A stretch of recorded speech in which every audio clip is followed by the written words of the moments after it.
Good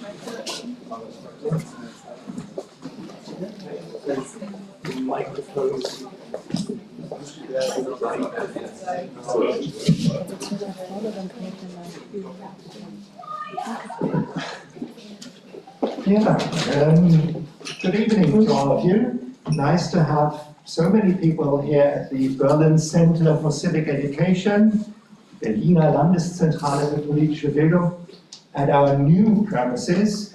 We just started working from this space 6 months ago, and you can find us here on Tuesdays, Wednesdays and Fridays from 10 a.m. to 6 p.m. And you can find us at our second premises near Bahnhof Zoologischer Garten in the Amerika-Haus, Hardenbergstraße, Mondays, Wednesdays, Thursdays and Fridays from 10 to 6 p.m. That was the end, and now it's my pleasure to welcome you to this event on German constitutional resilience after the Bundestag's election. We're all looking forward,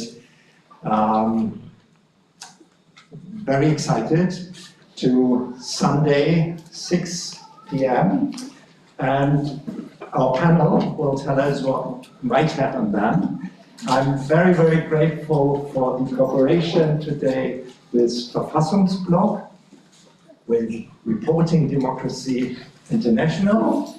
Nino Senetelli will moderate the discussion, and with Forum Transregionale Studien. And I now invite Josh Khalil from the Forum to greet us.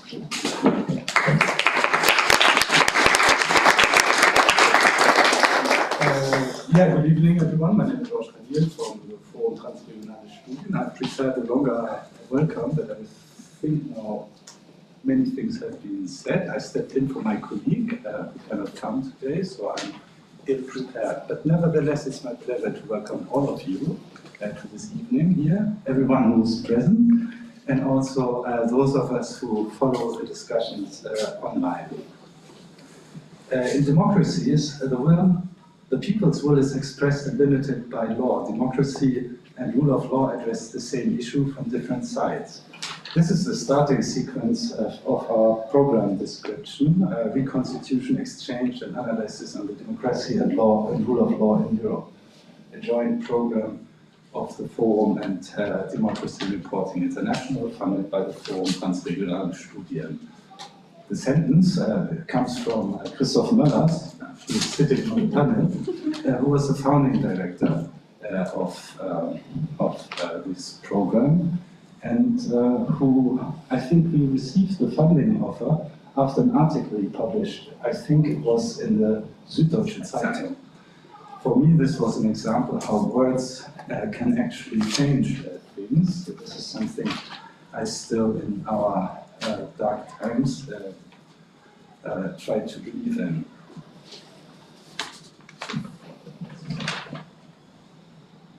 Yeah.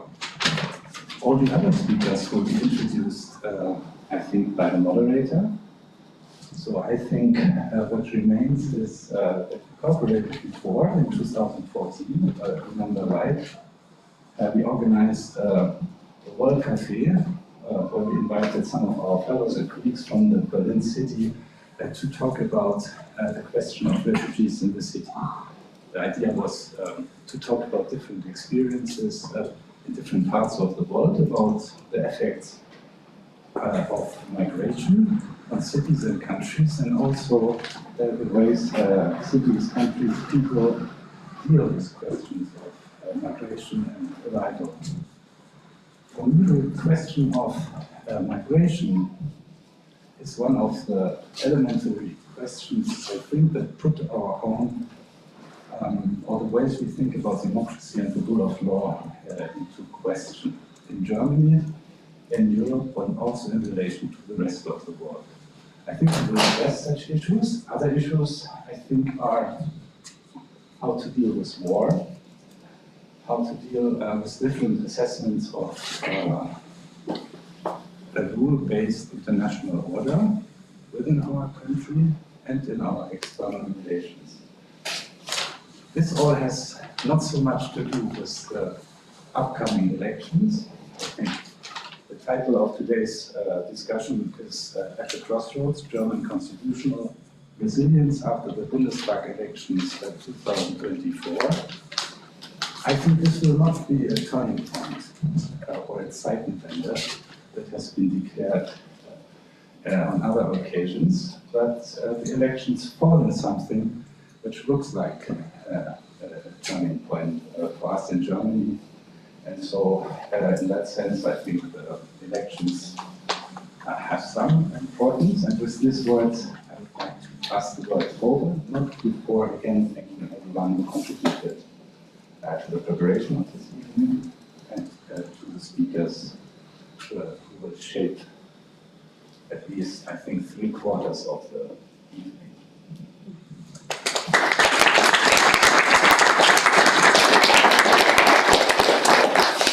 Thank you. We have about an hour and a half to discuss for the discussion, and the first hour will be taken by the exchange between the speakers and the questions, and then the final half an hour you will have an opportunity to ask questions. We have also live stream, so we might also get some questions through that channel. So a few days are remaining until the elections, and there are a lot of questions and concerns and fears about what results would mean for Germany and for the EU. And we have a fantastic panel with us today who have worked extensively on these issues. So we have Max Steinbeiß, who is the founder of the Verfassungsbuch, a lawyer and a journalist and author.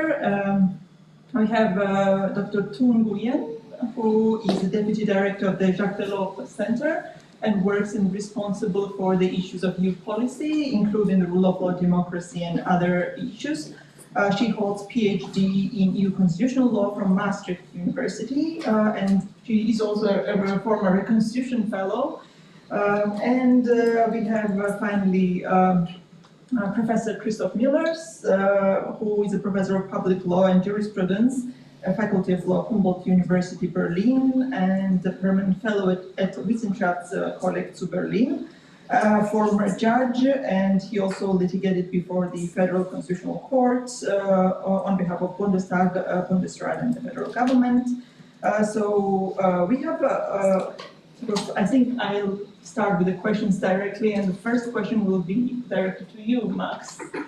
You, a couple of years ago, you already started talking about scenarios and hypothetical scenarios of a new government in Germany that would potentially take over the Constitutional Court, create a separate chamber for politically sensitive cases, and you were thinking that maybe Polish and Hungarian scenarios in some ways were not so unrealistic for Germany. Recently there were constitutional amendments, and some of the safeguards were integrated in the constitution now. Do you still feel that this scenario is realistic, or you feel more assured about the quality of the rule of law in Germany? This particular scenario, which I developed in 2019, luckily is now a thing of the past, which is great. That was one. Like, the idea was, what if a majority in the Bundestag decides to crack open the Federal Constitution Court by a so-called court packet scheme, by introducing a third Senate to the existing two ones, thereby creating 8 new posts for new judges to fill, 4 of those to be filled by the Bundestag, then abolish the 2/3 majority threshold, which exists but is not entrenched in the constitution, only in ordinary federal law, and can be abolished by a majority in the Bundestag. And if all that happens, and also the internal competences within the court are rearranged in a certain manner, then it turned out that basically the Federal Constitutional Court effectively can be annulled as a instance of control towards the federal government. So that was what I found out in 2019, and that made quite a splash in the public and also in politics, but remained without effect for quite a while, and along with a number of others, Karpenstein, the vice president of the Bar Association, and a couple of more people, we tried hard to make that case that this is something that needs to be addressed, and this is something, this is a vulnerability which we can't afford any longer in these times. And for the longest time, we had a very hard time to even get the attention of particularly the conservatives, the CDU, and that changed after a while. This amendment to the federal constitution was adopted last year, and this particular gap was filled. But nevertheless, this is only one scenario that can now no longer happen, but it's by no means the case that the system is now waterproof against any sort of development. So would you say there, because I believe this 2/3 majority requirement is still at the level of Exactly. only the law but not the constitution, which Exactly. means that potentially it could be changed if, depending upon what kind of landscape we have in Bundestag. Yeah, and it's true that that abolishing that entrenching this 2/3 majority in the constitution has a drawback that with this 2/3 majority you also create the possibility of a blocking minority. The minute there's more than a third of the seats in parliament which don't cooperate, which is the case now in Thuringia, in Brandenburg and in Saxony, then this can create a very messy situation, and that was one of the reasons the majority in the Bundestag refrained from writing this directly in the constitution. But there also are ways to avoid this blocking situation. Like you can introduce some sort of a workaround, and then that has also happened. There is now the possibility, if there's such a blocking situation arrives, then for like 3 months, such as one of the two institutions that can nominate constitutional judges, the Bundestag and the Bundesrat, is unable to fill a post for 3 months, then the other one can take over. So this so-called Ersatzmechanismus, like reserve mechanism, if you will, exists now, and the combination of both is actually really dangerous, because in a situation when we have abusive majority in the Bundestag, which is also strong enough to control more than 1/3 of the seats in the Bundesrat, then this combination can work in a way that, like Bundesrat, they can abolish the 2/3 majority for the Bundestag, for the Bundestag, and keep it for the Bundesrat, and block the Bundesrat, so this reserve mechanism kicks in, and they can pull all the nominations from the Bundesrat to the Bundestag, and thereby fill all 8 seats of one Senate. And this is a new possibility which hasn't existed before. And if that scenario arrives, one could argue that the situation is even worse than before. And there's also, this is just one example that the illusion that you can create a waterproof situation and fixing, introduce a fix for every possible scenario within the constitution is illusionary. And we shouldn't expect too much of this sort of institutional design. Christoph, I sense that you had an opinion on this. No, I would totally agree. I think one of my doctoral students once said, I have unlimited trust into the institutional creativity of constitutional enemies. So you will always find some kind of workaround, and you're always in this dilemma Max has described between majoritarianism, where you don't want to have a simple majority abolish the system, and the blockade option that when you have entrenched the system with 2/3 majorities, 1/3 can basically make the whole system non-responsive. So there is no real solution for that, which means you always need somehow a simple majority to keep up the institutional system at the end of the day. You can perhaps win some time, but basically you will never win with institutions the political battle you have lost. Sorry for that sad news. I see. So essentially, there's still some, from what I took away from this, there's still some vulnerabilities. You cannot absolutely block the... Well, it's a democratic system, so basically it's built to be vulnerable. So the vulnerability would in other days be called responsiveness. Mm-hmm. You know, so the more responsive the system, the more vulnerable it is. The less vulnerable it is, the less responsive it is. So this is just a trade-off, and it's not so easy. And I think Max did really great work with the public debate to sensitize everyone for that problem. But then again, as politics works, it's always very, in a way, on short notice. And then they somehow, at the final hour, they invented some kind of reform that was basically half-baked. And now it's not entirely clear if we are at a better state than we were before. And that is just not untypical for democracies, but with regard to the institutional framework, it's just quite risky. So to a great degree, then I was thinking if the institutional framework cannot be capture-proof or kind of risk-proof, then a lot shifts to the culture or political culture, something along those lines. What would be your thoughts on kind of political culture in Germany and kind of how it's, or rule of law culture and how it's could develop in terms of kind of implementation of this framework? So if you ask me, I think it's not so much about we're Germans. We love engineering, institutional engineering, and fine-tuned rule of law concept, and that's nice. That's okay. But what we actually need is more a sense for majority building. You know, it's just that we need a broad coalition. We need, and it's very hard for politicians to do. They have to do both. They have to have a profile.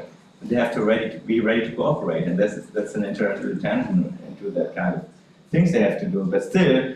Basically, the readiness of all democratic parties to work together is somehow the element, and the simple majority is the democratic majority, and this has to, in a way, that is the core of the system, and without this, no rule of law will work in the long run. So the culture means, in a way, to be open for different forms of coalition, to be flexible in whom you cooperate with, in order to keep the democratic discourse alive, but still without anti-democrats.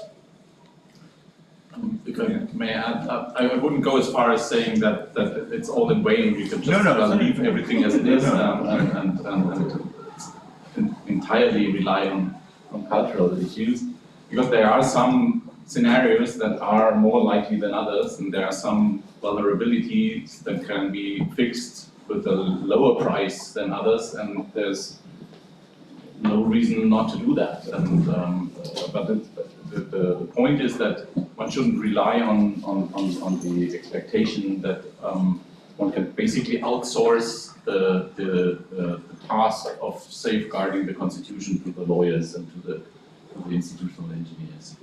Because this is a societal. I see.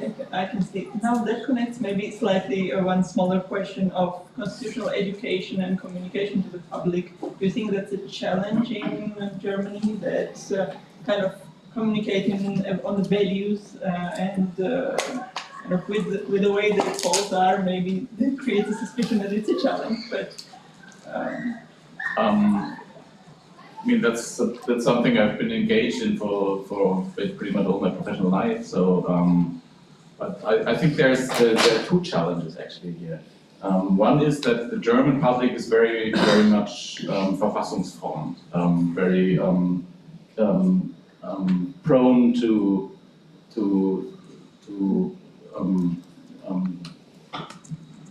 constitutional veneration and to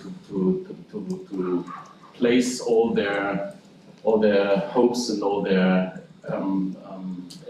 expectations in the constitution, and to treat it as some sort of a quasi-religious source of revelation. And that's just not the case. It's a man-made thing, and it's a framework for democracy to take place in, but it's not a holy scripture. And that also blocks, in a way, the receptiveness of the public to discuss about the technicalities. And I often make the experience that the things I find most interesting, Staatsorganisationsrecht, is people's eyes glaze over, and they don't. And this is something that's actually pretty hard to have a public discussion on. But this is in many cases where the interesting stuff happens. I think I'll go with the next question just in terms of the EU role and situation, potential situation with the rule of law in Germany. What do you think? What are the channels in terms of kind of broader channels of external channels of checks that exist that could potentially be helpful in terms of kind of safeguarding or checking? Is there anything that's, we discussed a lot of mechanisms that could be helpful, but usually these mechanisms are not considered with respect to more well-established democracies. Do you think, are there any external kind of checks, in addition to internal checks which are societal or political, is there anything that could be done externally if the situation goes wrong in a sense? Yes, of course. The constitutional system of a member state of the European Union does not work on its own, so it's embedded in the system of the EU. The EU, of course, has a number of instruments how it can counter or how it can act once member states violate the rule of law. We have preventive mechanisms that are more geared towards transparency and dialogues. So annual reports, where do we stand in terms of rule of law, how could we improve it in all member states. They normally do not give a lot of incentives to member states. And then, of course, we have the more sanctions-based mechanisms, both politically, where rights under the treaties can be suspended. It's basically impossible to achieve, but it exists. And we have financial penalties or mechanisms to suspend EU funds. Unfortunately, I'm not sure how well they would work in the case of Germany. And this is, of course, very hypothetical, but in the case where Germany would really have a backslide of the rule of law, I'm not sure how effective the EU instruments could be, both in terms of how they function, in terms of how they are triggered. On the one hand, financial penalties, of course, work much better against member states who are in fact dependent on EU funds. Of course, Hungary needs EU money a lot more than Germany does. So the leverage that the EU has is an entirely different one, for one, it's that. The second question is then also, what does the political constellation in the EU look like once we come to this situation? I don't think it is coming anytime soon. But in a hypothetical situation where the EU institutions and the leadership in EU institutions change not so much, we have an EPP, or German CDU, even Commission President, that would have to lead the triggering of the instruments. A European Parliament in which the EPP and the German CDU is the strongest party. Without them, there is no majority, who would normally have the role of putting pressure on the Commission to do something on the law. And then, of course, then maybe a German government that is has the participation of the CDU. So politically, I think it would also be very difficult, but that is a hypothetical constellation of how would each of the institutions really be constituted. But I'm afraid that the EU has instruments that perhaps are not necessarily designed to be effective against countries like Germany or even France. And so big countries that do not depend on EU funds, I think there is a gap in the EU instrument. And conditionality and those instruments will not work. If you look at the election campaigns, do you sense anything that would be indicative of trouble, either migration, like migration measures that were kind of announced, or closure of borders, or anything like that? Sometimes it's said that it's contrary to EU law and obligations and values. Would you sense that this, or it will become more moderate after elections? I wouldn't know. But is there something that could potentially get Germany in trouble? I mean, the 5-point plan of the CDU that was voted with at the Bundestag, yes, it goes against EU law. I think they will, I mean, after the election, they will have to water it down because they will need a coalition partner to govern with that will, well, if it's the Greens or the SPD, they will have said that they will not agree to it. So I think coalition talks and coalition dynamics will necessarily water down the plans as they stand. What worries me a bit, and I think it has to do with the electoral campaign and the heated debates, but what worried me a bit was this instinct of the CDU and Friedrich Merz to be very willing to breach EU law for electoral gains, right? So the first instinct was to say, let's do something that goes against EU law because the voters want it, because maybe we want to gain a few points with the electorate,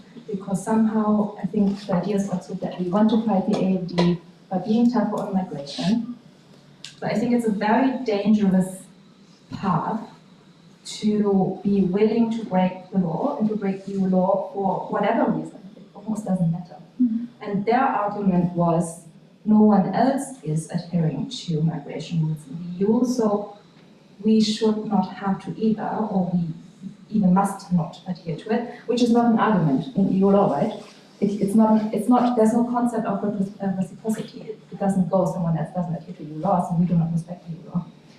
The primacy of law is the foundation of the European legal order, so the argument simply doesn't hold, and I found that instinct in the electoral campaign very dangerous, and I'm hoping that it is something that will be contained to this electoral campaign period and will not carry on to the government. Yeah, let's hope that that's the case.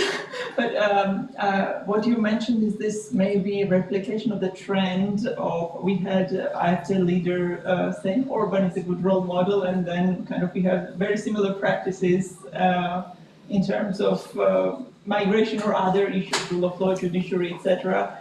So what does it mean for the kind of Germany's role in the EU when we have this sort of dynamic and this sort of communications? We had also Meloni, and in case of Meloni and this convergence of authoritarians, what does this mean for Germany?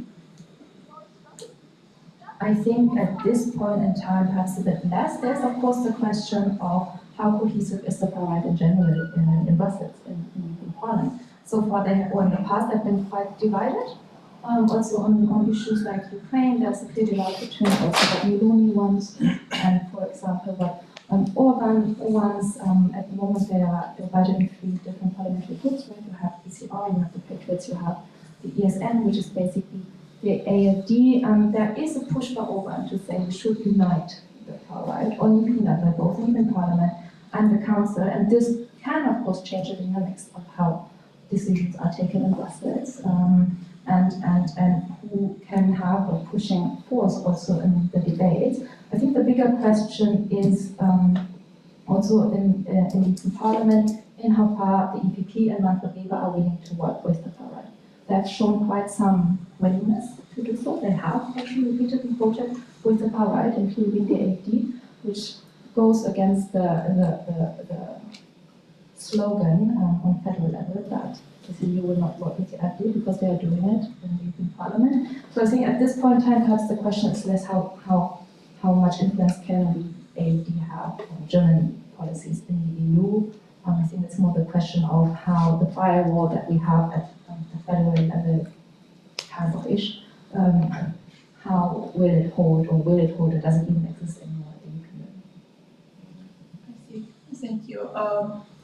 I think I will come back to you with another question. It feels like AfD might not be able to, if it feels like that, even if they are not able to block processes or change something at federal level, you have worked also extensively at the state level.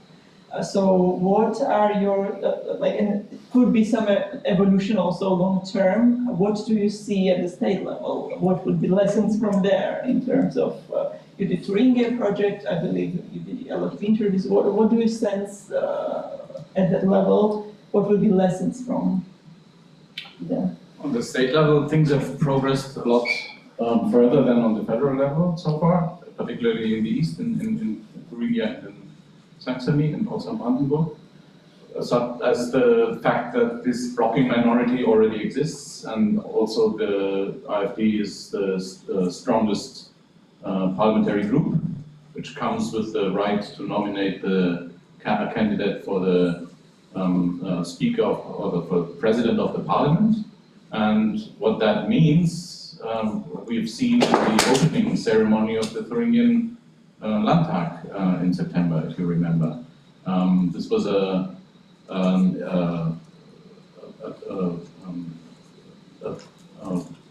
prime example of how the authoritarian populist strategy plays out. If they had this institution of the strongest parliamentary group in their possession, and with this right to nominate the candidate for the president of the parliament. And they also had the sitting president, the eldest member of the parliament that is leading this opening ceremony. And this combination of these two institutions and their control has led to this what you probably all remember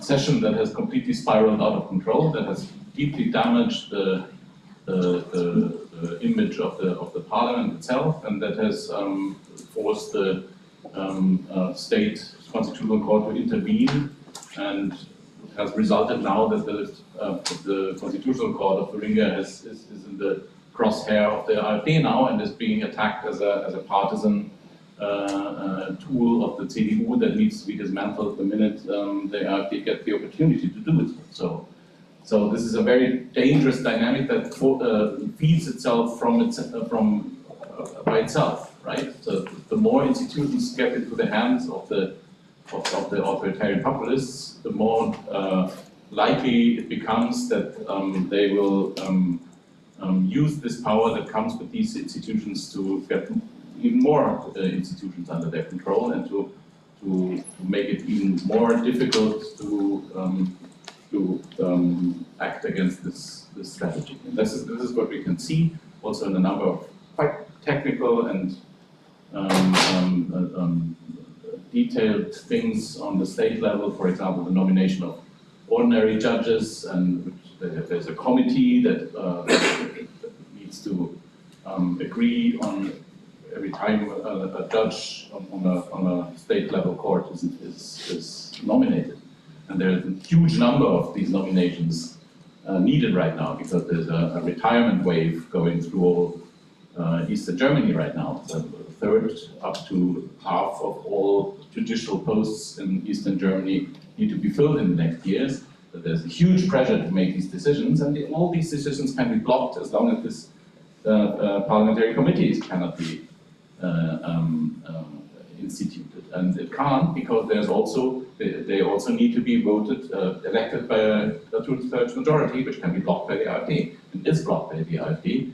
And there's a huge blackmailing potential in this too. So all these nitty-gritty details are already playing out in these states, and much of them under the radar of the federal general public, but it's still a hugely interesting field of research and to draw conclusions from. Thank you. Yes.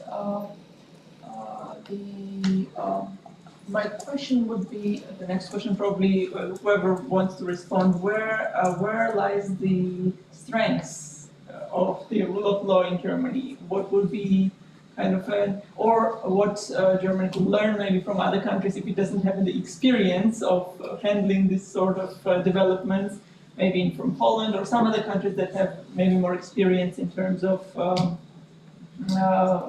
countering or resisting this type of developments. So yeah, those two kind of combined questions, strengths and kind of where is the resistance potential to this? How do you see, what else can be done in a way to reinforce the kind of rule of law beyond what has been done already? Maybe Christoph will start with you. Well, perhaps let me give my answer in connection to two points that have been raised here before.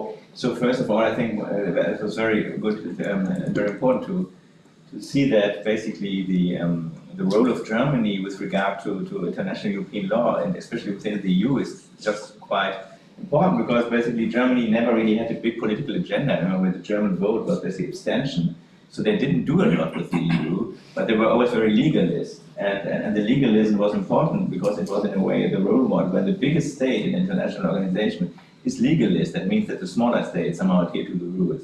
When the biggest state becomes sloppy or not interested into legality, then the whole system is really in question and cannot be contained by the Commission and the CJEU. The court cannot really guarantee the legality of EU action. There needs to be some kind of political backbone. Germany was a political backbone. Therefore, I think it's really quite scary when you see how politicians now talk about European law as basically of secondary quality, of leaving the European Convention of Human Rights, and so that is really something that is not just a correction, that is basically going to the core of the system. And that leads me to your question a little bit to what Max said, because when I look at what happened in Turing in the parliament, I found that in a way very German too, because so basically we have still a kind of clear democratic majority in the parliament, and they have a problem with this guy who is sitting there chairing the session. What do? They go to a court. That's so amazing in a way, because basically, we have experience with that in English parliamentarism, with obstacles done by. So there is an experience with basically obstruction, and in all basic classically parliamentary systems, obstruction has to be solved by the majority. So why not making a vote, forcing a vote and saying, you're now basically fired by a majority to the guy who's chairing the session? It's interesting.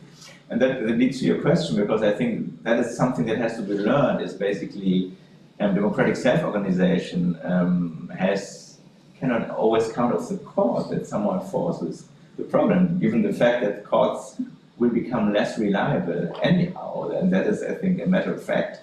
It's quite clear that the majority has, in a way, to be conscious of its own range of action, especially within, parliament. The parliamentary system is not a system that is rule-based in a way. It's an open process of will formation, that is basically in which basically majority rule is the only rule there is. Everyone else is somewhat derivated from that, and I think we have to learn to work with that, and to be.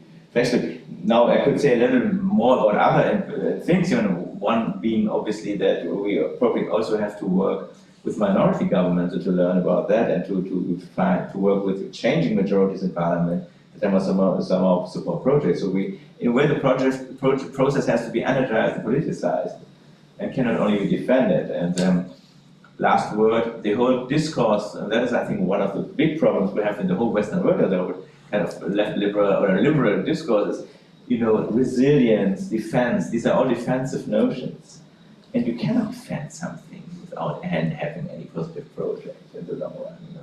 Adorno once said, "Nichts auf der Welt ist jemals dadurch gerettet worden, dass es verteidigt wurde." That I think is not so wrong. In a certain way, every citizen, everyone who somehow believes in basic rights and democracy and rule of law, has to wonder about what is actually the political project we're pursuing with this.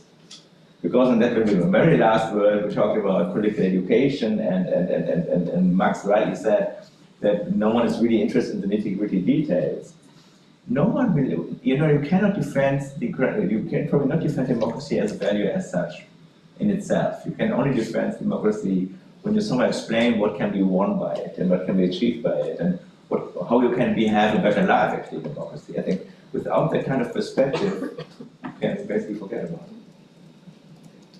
See, it's good that you mentioned defending democracy, and now I wanted to switch to another theme that is connected to that, particularly the party ban that has been very much discussed recently, but like quite a while, but now with the significant rise of AfD, and I think even now there's a new proposal. So I've seen that you were quite skeptical generally about the ban, and there were many reasons for it. So could you explain to us if you still keep that opinion, or? Yeah, well, no, I wouldn't say it's good or bad as such, and I wouldn't say something about it's good or bad for the AfD. I have made the experience. I was once led such kind of procedure for the Bundestag. So I was basically one of the two guys who did that in court for the NPD and for the NPD finance, so two relatively big litigation. And it's just a very cumbersome process. I think that is to see. It must be very well prepared. The court doesn't really like it. He has to be really convinced. It's not, you don't win that if you don't have a very waterproof case. It is very embedded in a lot of rule of law precautions, ironically, which means basically you have to pull out people from the intelligence services before you can do it, and other things. So that you need just one 2 years to prepare that. And then I think the finally and most important thing is with regard to the AfD. The AfD is now a really serious political player, it's the biggest party in some states. You have to have, first of all, make a political public case for that kind of provision. You cannot just send a brief to Karlsruhe. You have to explain what you want to it. And you need a majority to explain that. Basically, you cannot do it, and that's what a little bit naive about the proposal that is done in the Bundestag, it seems to me. It's not very well prepared, it's kind of sloppy in the argument, but the other thing is, you need a government behind that. I think you need basically a chancellor behind that. Otherwise, you can do that with some kind of fringe extremist fascist party. You cannot do that with a party that has 20%. And then you need, at the end of the day, you need some kind of vision what happens afterwards when you have won. So then you have the Turing parliament, basically you're having lost 30% of its seats or more. What do you do with that? So is that still a representative institution? You have to have some idea of that. And therefore I think it's just a very demanding process that needs real political support. It's not, as if this is a legal thing. You make a legal case, you send it to him, the case will be adjudicated. It doesn't work like this. It's very administrative and it's very political. You have to prepare for that. So its feasibility of this is very limited in a way because of all the evidence and procedures. It's less even connected to whether conditions are met, but you have to really substantiate it. Yeah. But another thing that you raised was quite interesting for me was the need for public debate on this, because we have 21% of people polling supporting the party, and then there is not apparently. How would you see that process? So there should be some level of explanation to. Well, there need some kind of. I'm afraid, and that makes it perhaps not so probable, but you need some kind of political leadership that makes it its own. I think you cannot say we have the government lawyers who do that, and then we look what Caso will say. You need really basically the head of government supporting it. I don't really see it without that. I cannot imagine, somehow the Bundestag votes on it. Okay, probably it has to vote with the government because we have a parliamentary system. And then that's it. And then someone writes a brief, and that was that. And then 2 years later you have an oral argument. I think that would be impossible. The whole legitimacy of this. Yeah. So it might not be, another thing that I would hear is that it might not be also a smart move because it doesn't really respond to any of the deeper reasons why this is happening, but... Yeah, this I'm not so sure about, because I think, basically when you have fever and you get some penicillin because basically sometimes you have to do something not about the deeper symptoms. You cannot really change deep cultural roots of anti-Semitism or fascism or whatever when you have an actual problem. I think the party ban is not without effect because it destroyed the political organization of social development, and it's not so easy to reconstruct that. So I wouldn't say it doesn't make any difference. It makes a huge difference. And it's not a trivial thing to rebuild something. Nachfolgeorganisationen, so subsequent organizations are prohibited in itself. Still, if you want to try to repeat the political projects by other means, it's very difficult. And you always need, luck, and you need opportunity to build something up like this. And the AfD had some opportunities and seized them very, very smartly in a way. So if you prohibit it, it will happen. There will be a changed landscape, and will be a hard blow for the right. Still, that doesn't. So in that regard, I'm not so skeptical. I'm rather skeptical on the legitimacy side and on the side of the case to be made for that. I see. What about any alternative alternative ways? I think one thing that it's been discussed is a state party, a state like party funding thing, the possibility is a kind of to restrict that as an alternative to party fund. It's not third, sorry. Well, we're getting really in the technicalities we like, but which are technicalities. So the party finance ban was in a way an ad hoc invention after the failure of the NPD prohibition NPD ban.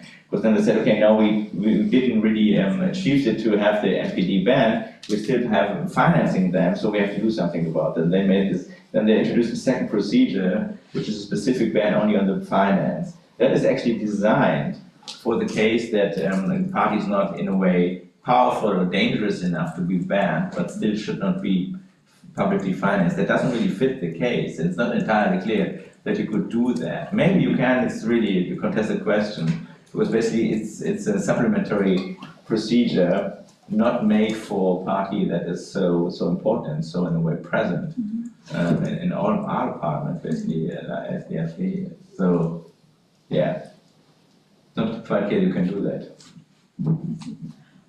Any comments on any of what has been said, Max, or we can move forward? Yeah, let's move forward. Okay.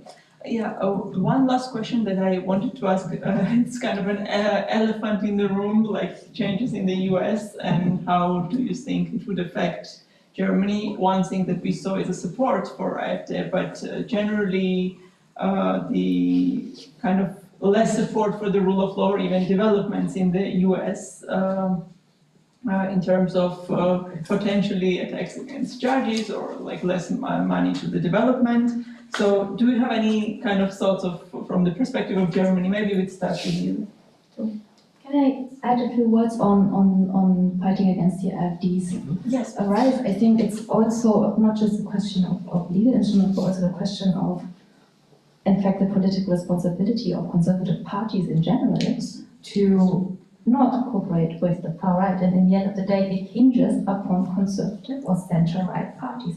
And it is a very big responsibility for them to not normalize the far right by working with them, by taking over their terminology, by taking over their policy stances. And we have seen in many, many countries that it does not work. The strategy doesn't work. It has not worked in the Netherlands, it has not worked in France, not in Italy, not in Austria. So I think beyond just the legalistic question, it's also a political one for the parties. And I think also one that just needs to sort of be kept in the debate, that I think I fully agree with you, this is not a problem that can be solved only by legal means. In terms of the new US administration, I think we're all still coming to terms with what is happening. It's very worrying, and what we see already at European level and in consumer law at least is an emboldenment of the far right, right? So Viktor Orban has very much celebrated the win of President Trump. They have the Trump administration and Elon Musk have very much supported the AfD, both in meetings, in speeches, but also in the algorithms of X. Apparently they are being very much promoted. So we're seeing the sort of influence on the far right, who now, of course, feel much more bold in what they think they can achieve, what they can do, and they feel like they have an ally on the other side of the Atlantic. And I think this is development that we have to see how it plays out, but that is very worrisome. if that is something that would also take hold in Europe, but that also sort of gives inspiration to far-right actors in the European Union. Yeah, I think we have, I totally agree with you that we don't really understand, and so we really need time, but it cannot be exaggerated what is going on here. I think the whole semantics we apply here, the whole language of constitutionalism is basically an American invention. And the whole project, from the Grundgesetz to even to the way the EU itself presents itself, is basically very much a transatlantic thing. And we talk, pluribus unum and federalism, there's a single notion in constitutional law that is somehow not coined and influenced by American thinking. And when America in a way changes the sides, the whole meaning of that is changing too. And it's in a way unimaginable. It's real, but it's unimaginable at the same time, because it really makes the Europeans in a way the last woman standing in a context in which they were not, the European story of constitutionalism is quite ambivalent. It's not like the American one. We were basically feudalists. We have monarchies. We had fascists. We had Stalinists. So we had all these things that are somehow not constitutionalist in a more normative sense. And we all have very mixed histories. Germany, of course, but you look at France, look at Spain, look at Italy, look at Hungary. Austria, these are all systems with strong authoritarian experiences.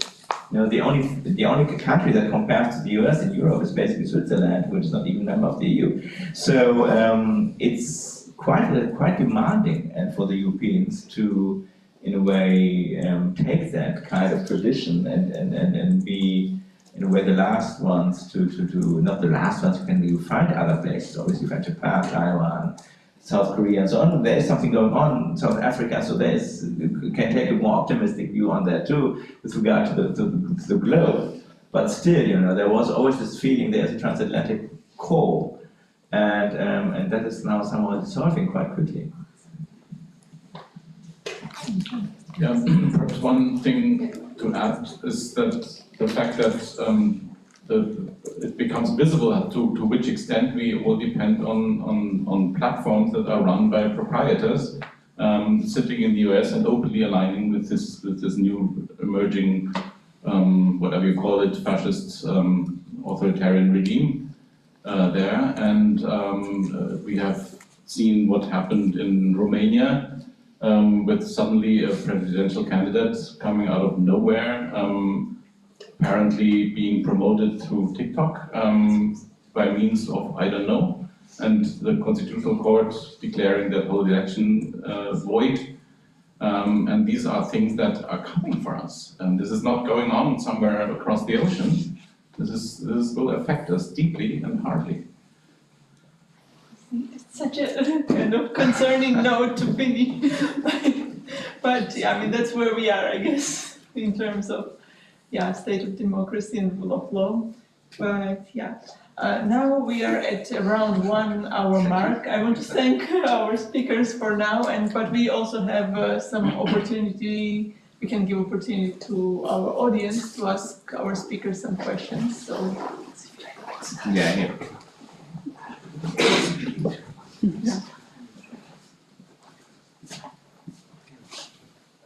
Is there anyone? Any questions? We'll start with the first one.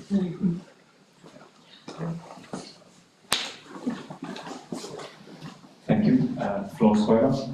I don't remember exactly who said this, but that was like the Constitution is not just like a political or legal thing; it's also a societal construct, and we as a society need to deal with it. And going on the notion that nothing has been ever saved by defending it, how does going on the offense for the Constitution, what does it look like? Because we have parts of this country, you mentioned it before, where not a majority, but like close to 30% votes for parties that are obviously not in favor of like this current constitutional model. And they've also been, these people went through like the like maybe not the older generation in the East, but like they also went through the German education system. So that's then failing there somewhere. So what does an offense for the Constitution look like? One thing that comes to mind is finally talking about the unfulfilled potentials of the Constitution, of the Grundgesetz. I think there's a lot within the Grundgesetz that is not even remotely has fulfilled its potential, and also from a progressive point of view, like Article 15.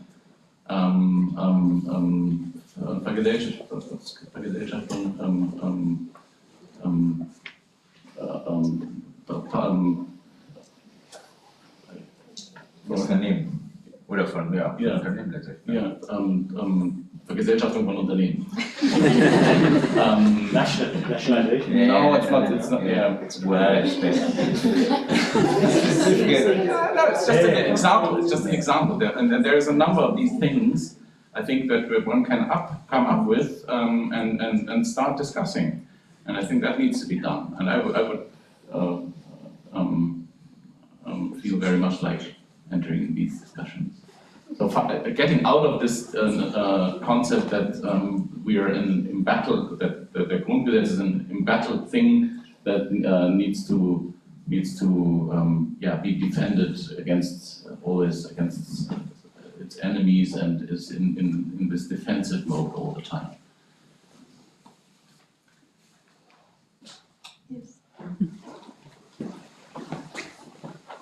Yes, thank you very much, Mira and Kula. So the discussion so far is mainly focused on courts. And thank you all for your insights. But I mean, when I look at the US and even across Europe, it becomes clear that courts are not the only thing or the only institution that right-wing populists target. You have other things. Parliamentary obstruction is a term that's been mentioned, the role and responsibilities of the civil service, for example. So I wondered if any of you has any thoughts on how vulnerable Germany as a nation, or in terms of statehood, we are on these fronts or in that regard.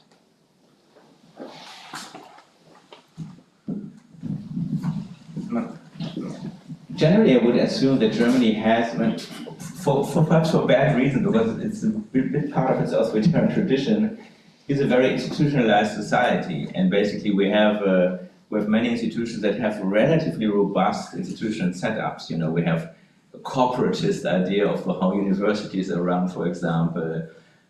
We have public broadcasting that's quite entrenched into constitutional law, and so on. So. And with federalism, and federalism is always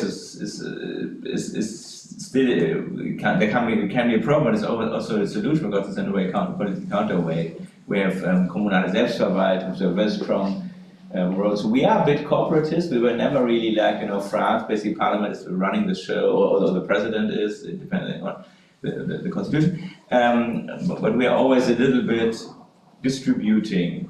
So, which is not necessarily quite democratic and quite majoritarian, but which somehow guarantees a bit. And one of the central backbones being actually the idea of Berufsbeamtentum. You know, you just cannot fire all these people.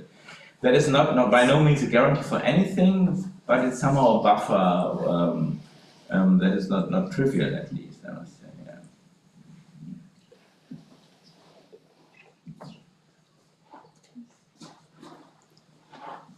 Hi, Perry here. I hope you can hear me. I guess, so what I'm trying to understand is that we see a way that, let's say, majority of European Union or the majority of the world, we're going towards this right-wing, far-right understanding of the politics. But isn't there a scenario that we can prepare ourselves, our policies, or our future that somehow European Union can also mitigate falling apart, or let's say failing its constitution, or somehow if you think that there will be as a majority, does it mean that we're gonna not somehow like go through this wave in a somehow democratic way, or at least hold on to what we have? Is there this scenario possible, or are we just thinking that inherently with the far-right movements we're gonna fail something?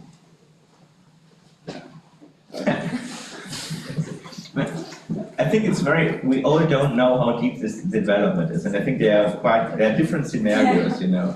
You can say basically, maybe we're around 1800, so basically we're at the same moment like the end of feudalism, we get something totally new. That is really possible, you know, with, you know, climate change and AI and artificial intelligence. It's not entirely clear that the whole world will be just totally different, and not necessarily better, but someone really different. That's the really big solution.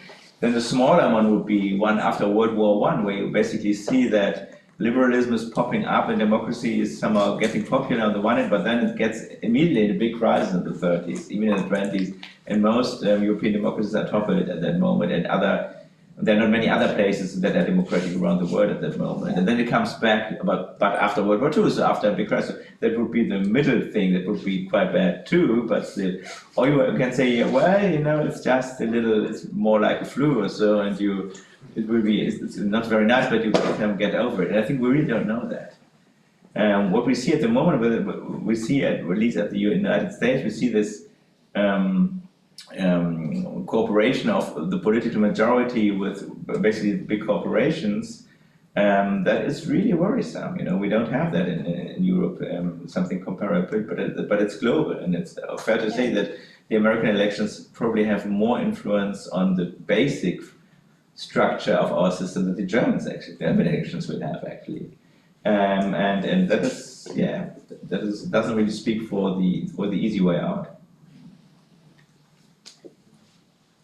So we talked a lot about how the constitution should defend our democracy against the right-wing extremists, but I think an important question for making our constitution resilient or our state resilient is also how far our system is also responsible for right-wing extremists and gaining power and votes and popularity. In my mind is a dysfunctional Bundesrat, which also blocks the Bundestag from using its full legislative powers in some way, and blocks it from really making change and making the society feel like the Bundestag cannot bring parliamentarian projects into life in the full version, kind of. Yeah, this question is to all of you, not only Professor Müllers.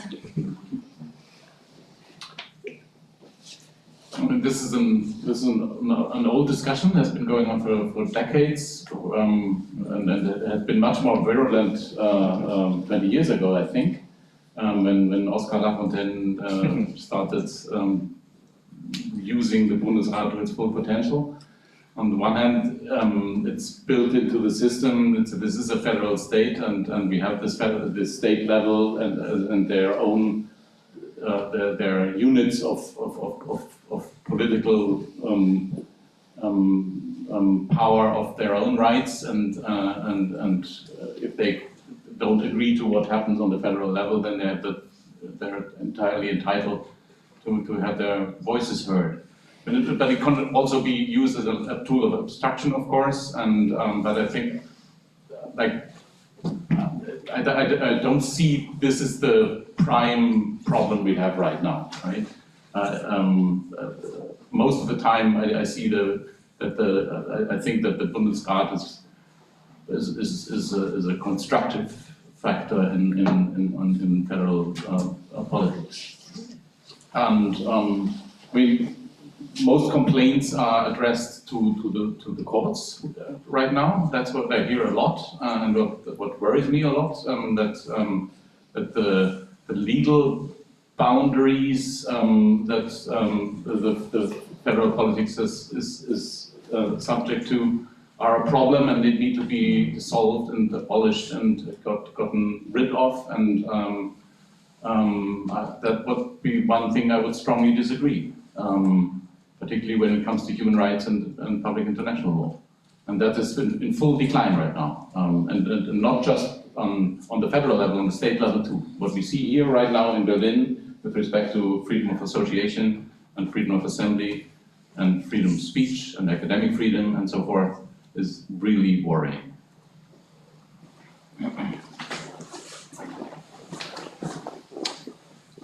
Thank you so much.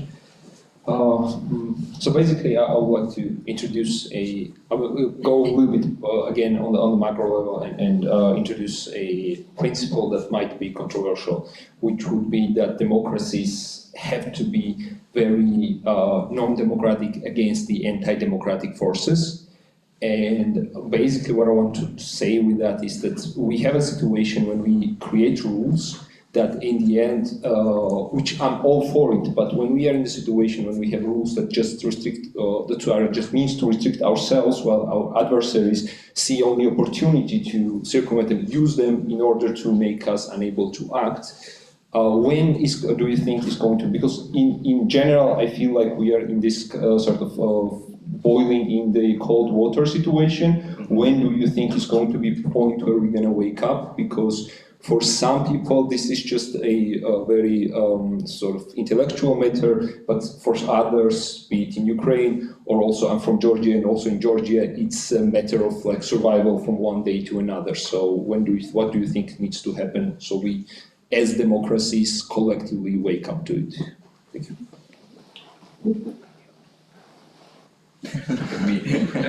I think basically one thing that needs to happen is finally take serious what happens abroad.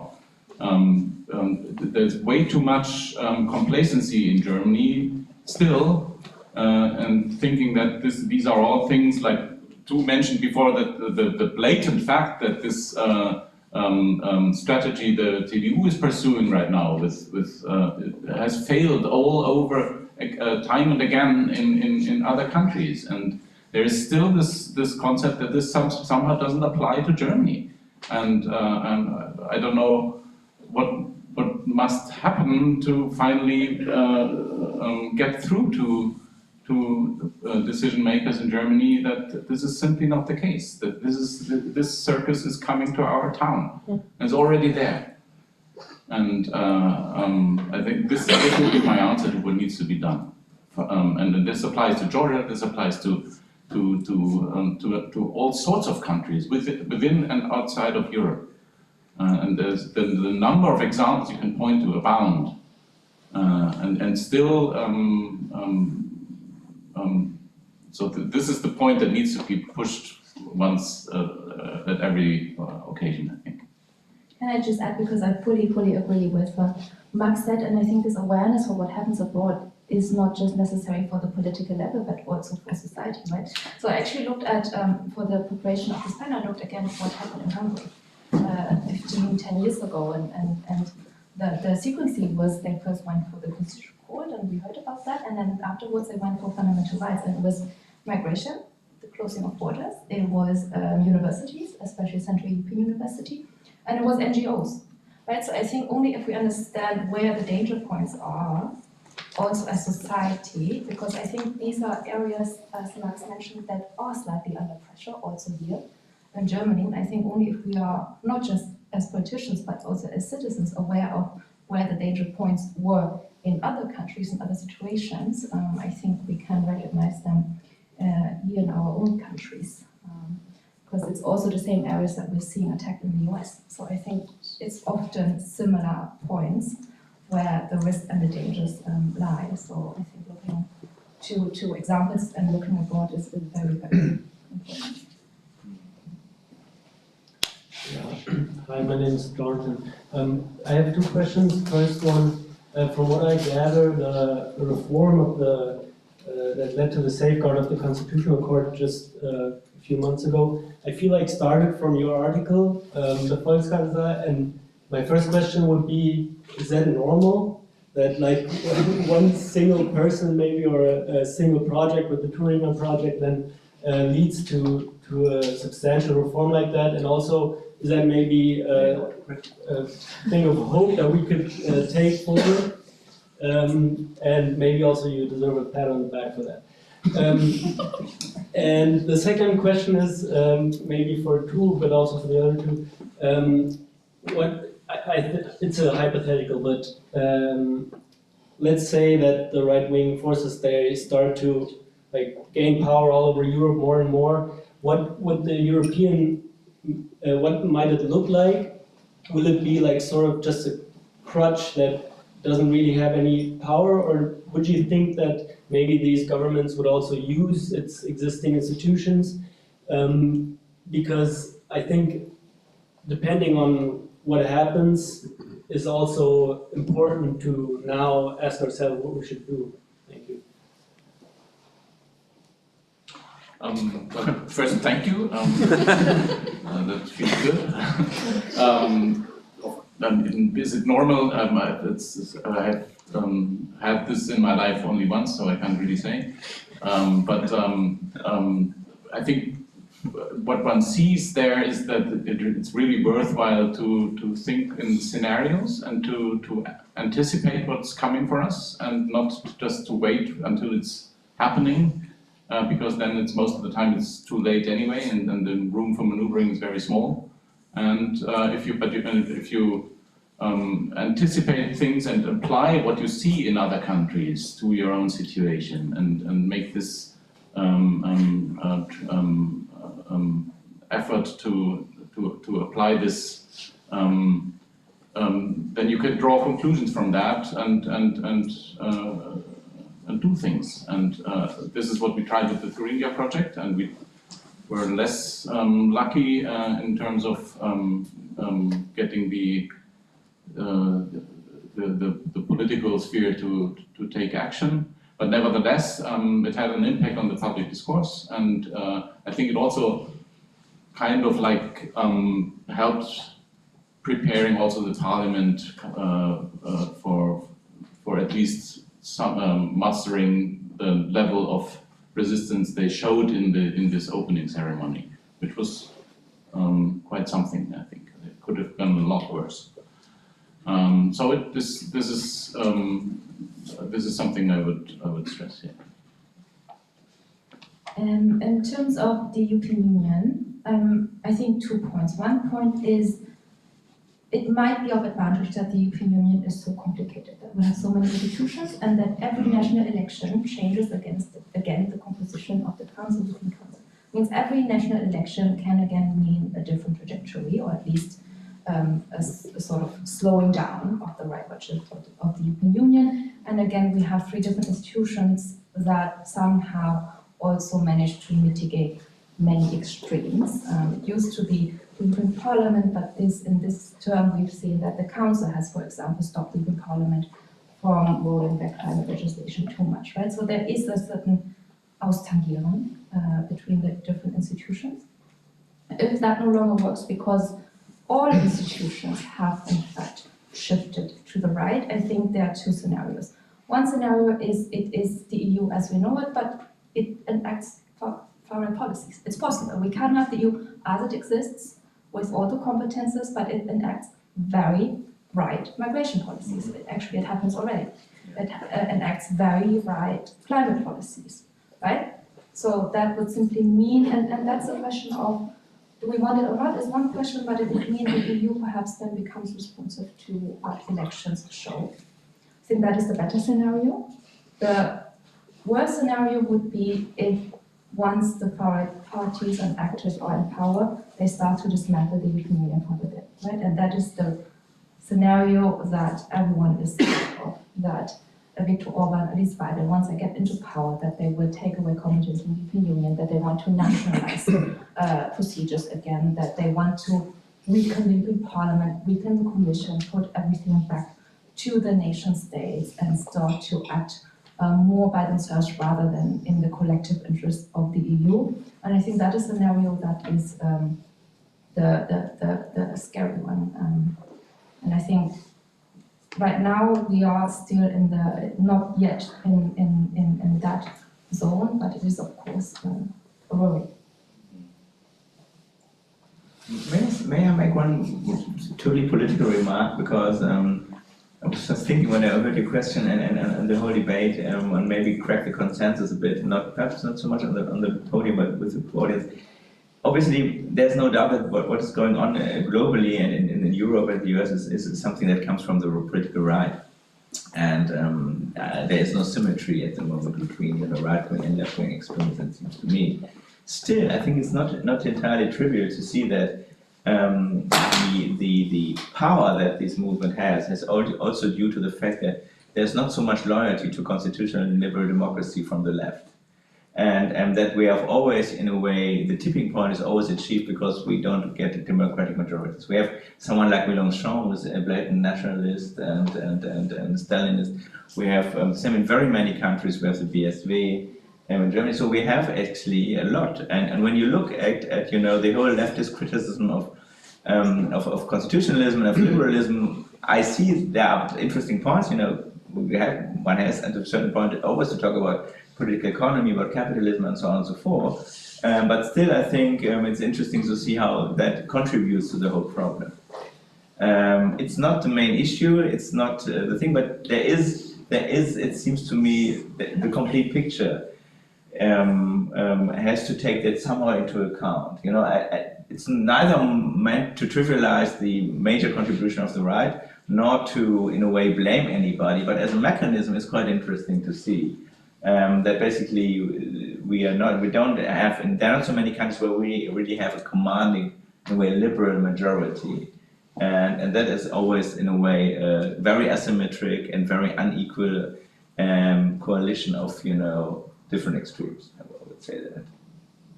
So how would you describe that contribution?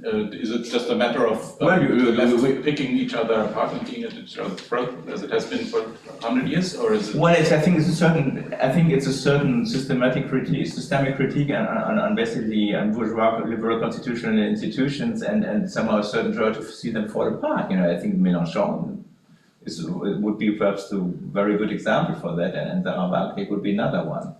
And we can see that basically when we talk about Georgia or other cases, we can see that these parties make basically a pro-Russian case, quite blatantly so, and somehow destabilize the whole, in a way, liberal identity domestically as well as from a foreign policy view.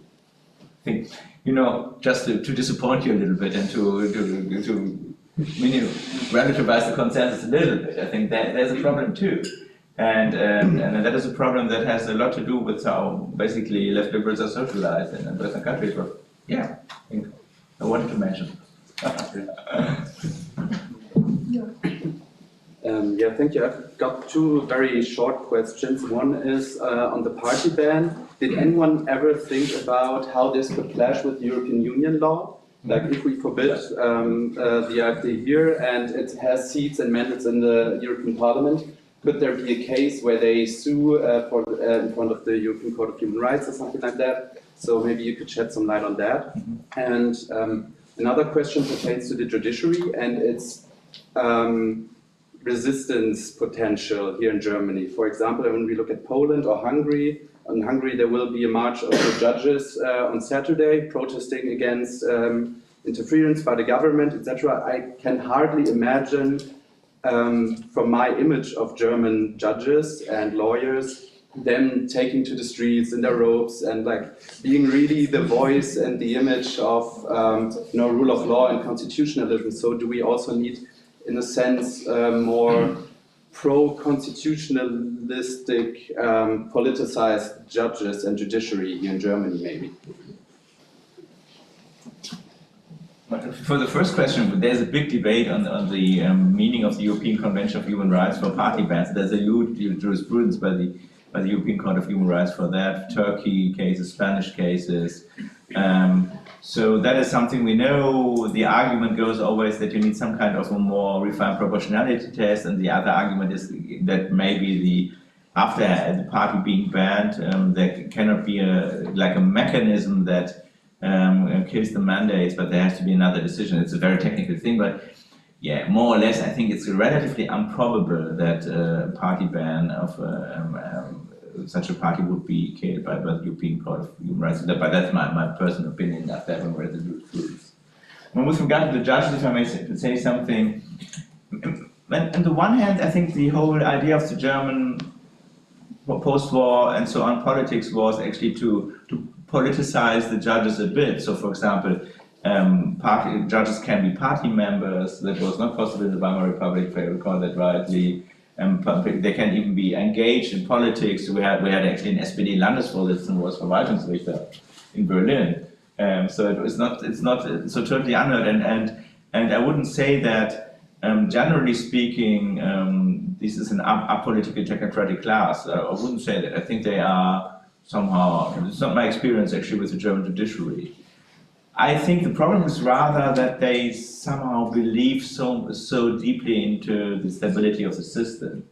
This is something German lawyers tend to say, think that they have a supreme judicial system that is very refined and somehow immune to political influence. I think that is rather the problem. And they are, I think, they're not very sensitive to the fragility of institutions. That seems to be my impression. They're not unpolitical, they don't have a problem with democracy or so, but they believe very, and I have had these conversations very often, they really very strongly believe in actually in a way, the rationality of a judicial process and how that somehow just, works itself through the problems and cannot be irritated by political influence. I think that is something I somehow sense when I talk to justices and to judges, and not so much to actually constitutional justice, because they are very much politicized anyhow. They are, I think, quite sensitive to that, but to the kind of everyday lower instance judiciary. I don't know, like from my experience with, I thought that the German judges were actually really shaken up by what happened in Poland, and many of them at least. Perhaps it's anecdotal evidence, but I've from the conferences I've been to, they were a lot more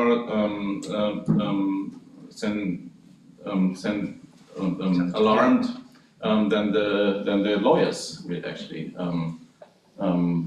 So I'm not so sure. I think they're also quite organized, and at least I don't know about the Deutsche Richterbund, but at least the Neue Richtervereinigung, I think they would take to the streets reasonably.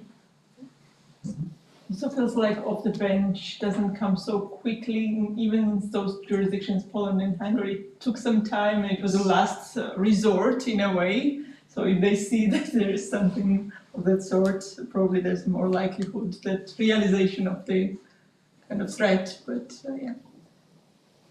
Any more questions in the room? There's some question behind.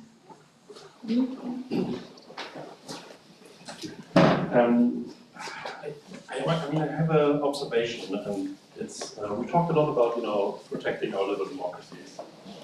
We talked very little about politics as such. Talked about legal framework, about the constitutional system, but I think we have to focus a lot more about the procedures and our political culture, because what we see now in the Länderparlamente, but also what we will see in the Bundestag, what we have seen in the Bundestag, is that it becomes more and more problematic for parties to work together, to have the right kind of procedures, how they can solve problems. And I think that this is partly a problem for our political culture, because we feel that in some sense discourse that is made public in parliament is seen as a weakness. This has been a problem for the Ampel altogether. Their communication in daylight, so to say, at the Bundestag has been seen as something that that shouldn't happen. It's something that is weakness for the coalition. And I feel in a political culture and a setup that we are going to see with more and more parties in parliament, we need to equip political actors to do a better job on that. I think that this requires research. I think that there's very little research in political science on how minority governments can work here in Germany. I think it would be very unpopular, but I think it's something where we need to make progress. We need to talk to our political actors how this can work. And we need to talk about ways how this, what possible ways how they can work together more effectively in parliament.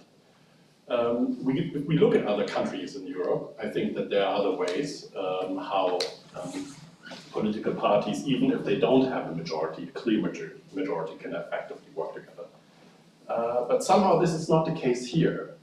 And I think what we see in Saxony and in Thüringen, in some sense, we see time and time again that the parties fail to set up the political context in a way that they can provide a real alternative to what the AfD does. Because it's very easy for them to succeed in this context.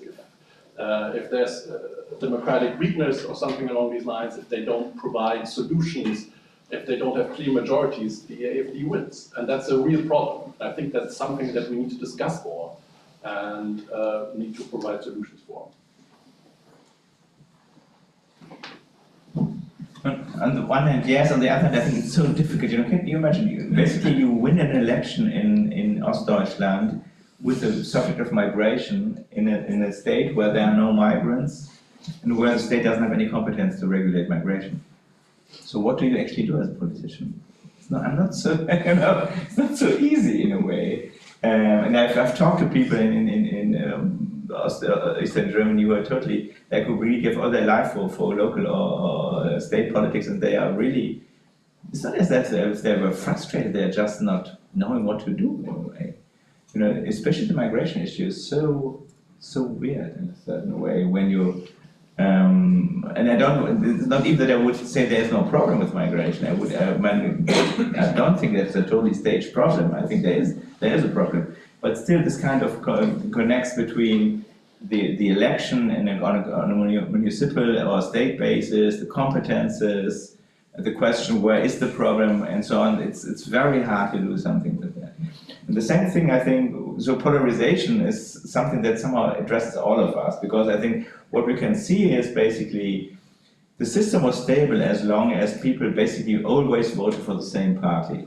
Stammwähler, Stammwähler, always the moment people get individualized and somehow really attach concrete expectations to their election, to their vote, and say, I vote this for that and that, the moment the system loses its flexibility, it becomes much more rigid. And obviously one of the failures of why the Ampel didn't really hold was basically that everyone was so, and especially the FDP, because it's in a way an existential situation, was so in a way attuned to their Stammwählerschaft, to the people who really were the most loyal to them, so that they could not really invest this kind of flexibility. When the good old Federal Republic worked on the assumption that you vote with either CDU or SPD every 4 years, and then we let the system somehow play it out. Today we all have, and when you're left liberal who believes that migration is not a problem but a solution, and you connect that with the human rights approach, that's basically we are violating human rights in our migration policy. You have a good normative case. I see the argument, but it also makes you much more rigid. It's basically your expectations are much more determined, much more defined, and that is all in all. Though there are better reasons, the worst reasons to be rigid. I'm not a relativist, I have my own normative preferences, but still the rigidity as such is a problem for the system. And we can see the fragmentation of the political system, the fact that we have now BSW, Linke, blah, blah, blah, blah, blah, blah, blah, blah, is in a way a problem that people have very concrete expectations. And I would even assume that that we have now the SPD and the Grüne, where basically a system could probably only swallow one of them or both of them together, is the problem of the rigidity of the system and our own personal expectation that we see, that we have much higher expectations of what kind of problems politics can solve. Politics that can probably cannot solve many problems.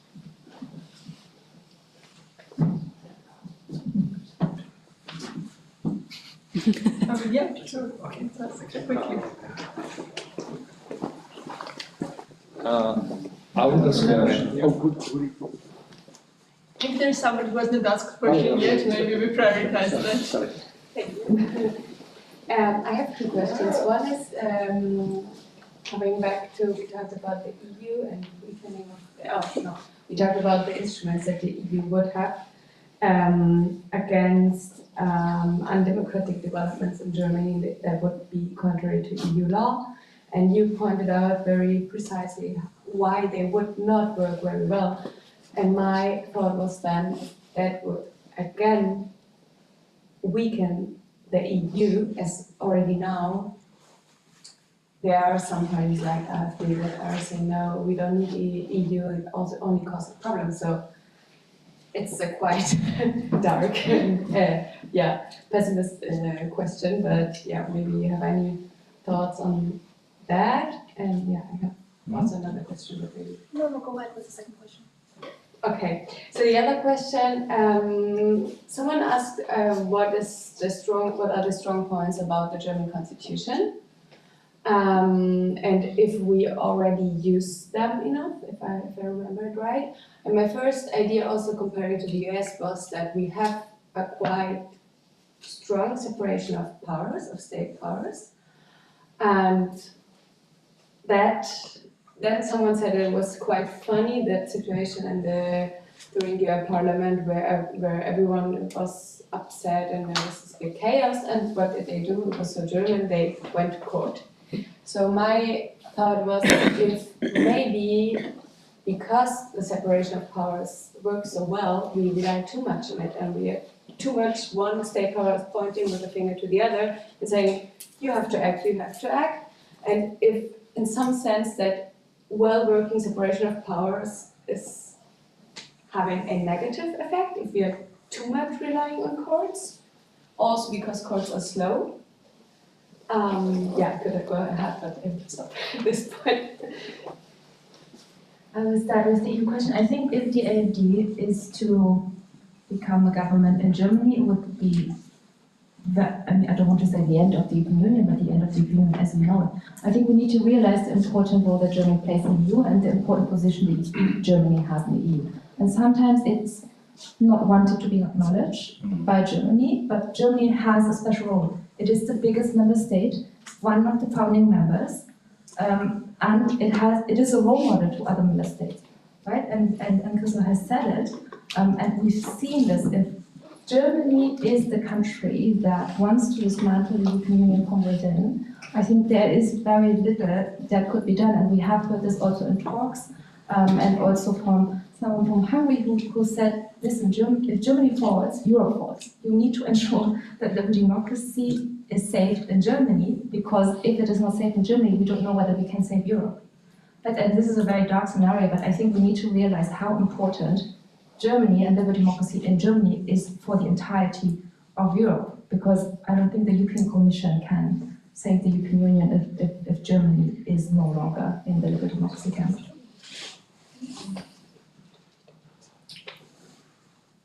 Separation of powers, obviously, especially for you. Yeah, well, it's interesting when, on the one hand, we have a parliamentary system, so that is actually not a separated system, because we have basically integration of the majority and parliamentary majority and the government. So what is so strict in Germany is basically that we have such a ubiquitous and a powerful judicial review. I think that is the separation of powers, and that is so typical for Germany, that basically everything is reviewed. And we have a very, very fine system of administrative review that is basically without any equal anywhere else. And the thing is, yeah, maybe I would agree with you that we are very legalist in a way, very much trusting that law will solve the problem, which cannot only always do with that. And we have, in a way, infinite trust in the system. I must say that I'm still puzzled by the fact that this government was basically axed by a constitutional court decision, and no one noticed. So basically, we still have the Ampel without the decision of the constitutional court about the Schuldengrenze. And it's not meant as a critique, it's, maybe they had to do that. It was not totally to be anticipated that they would actually have this kind of result, even if they could have said it's unconstitutional, but we don't really follow up with the result that you cannot spend the money. There were other possibilities to make this decision. But they did it, okay, that's the path they followed. This path was not totally unheard of, but no one really said anything about this. It's quite amazing, and that is the only country in the world where a court can make such a decision and it's basically not talked about. And maybe it's good, maybe it's a factor of stability, maybe I shouldn't really have mentioned it. Hopefully no one looks, nobody watches, but it's still an impression of an incredible trust, actually, in that courts just do the law and nothing but. which I don't want to undermine here, but which I can still find quite remarkable. Sorry. No, go ahead. I just wanted to ask a quick follow-up question to the question about the EU and how you described that if Germany kind of falls, then the whole EU falls. I mean, I'm not an expert on that at all, but intuitively this sounds like it's very wrong that that's the case. And I'm just wondering, shouldn't we try to do something about that? Like, well, how can the whole EU be dependent on Germany? I think that's really bad. The EU will not immediately fall apart because, but I think Germany plays a very important role in keeping the EU stable and also in keeping the sort of supporting the institutions in keeping up EU rules. And again, I think that it is a role model when it comes to how the EU functions. And if Germany stops following EU law and respecting EU law, I think it has an effect on other member states. Same if the German government wants to change the EU from within, it's different than if Hungary does it. Right? We have to realize that Germany is not the same as Hungary. If Hungary does it, then maybe Viktor Orban becomes an outlier, he becomes excluded in the mainstream. But this is very difficult when it is such a big and such an important member state. I'm not saying the EU will fall apart immediately, but I think the danger is also very, very big in such a scenario.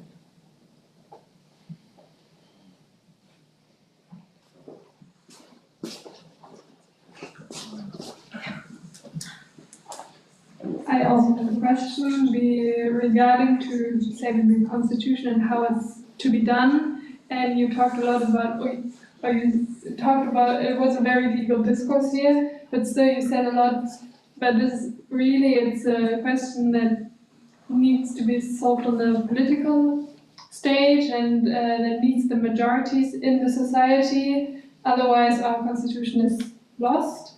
And my question would be in this, I think for lawyers, for jurists, that is a kind of difficult path to go on, where to find the middle ground between not causing this reliance on the courts, on the legal details to save the system, and taking the pressure off the political questions, but also it's of course also the job of the jurists to help save the constitution. Where do you see the middle ground? Wow.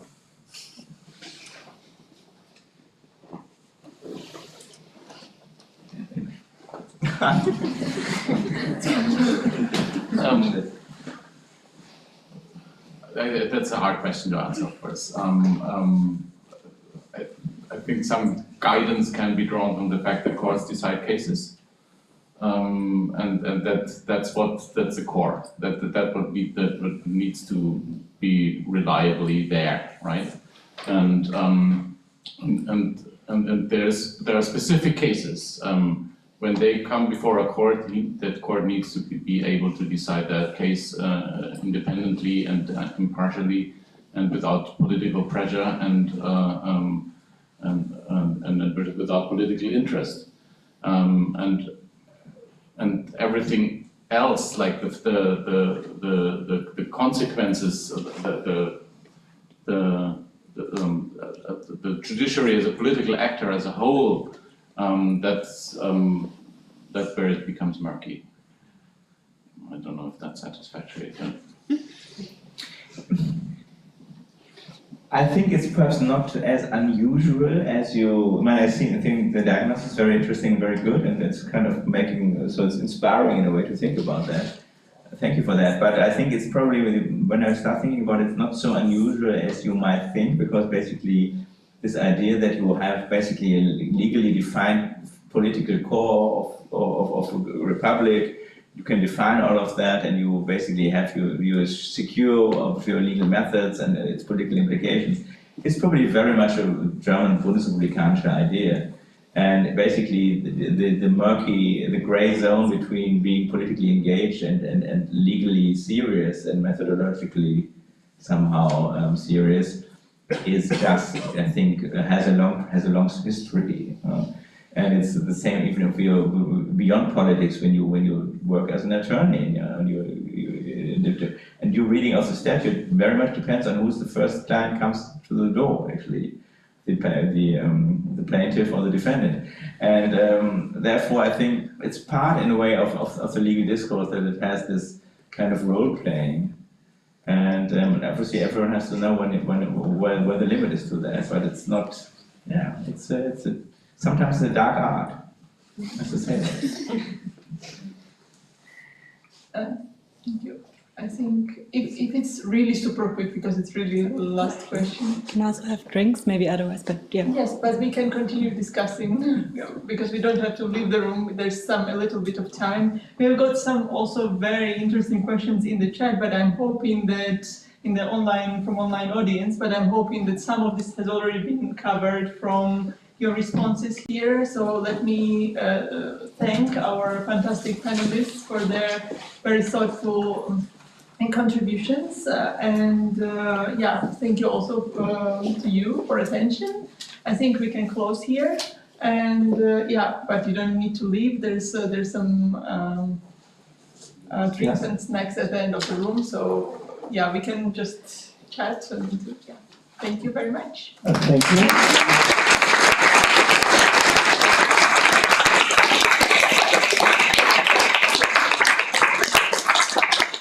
Thank you for the moderation, and as the questions got harder and harder by the hour, so please continue chatting, asking questions to our panelists, and have some snacks and work.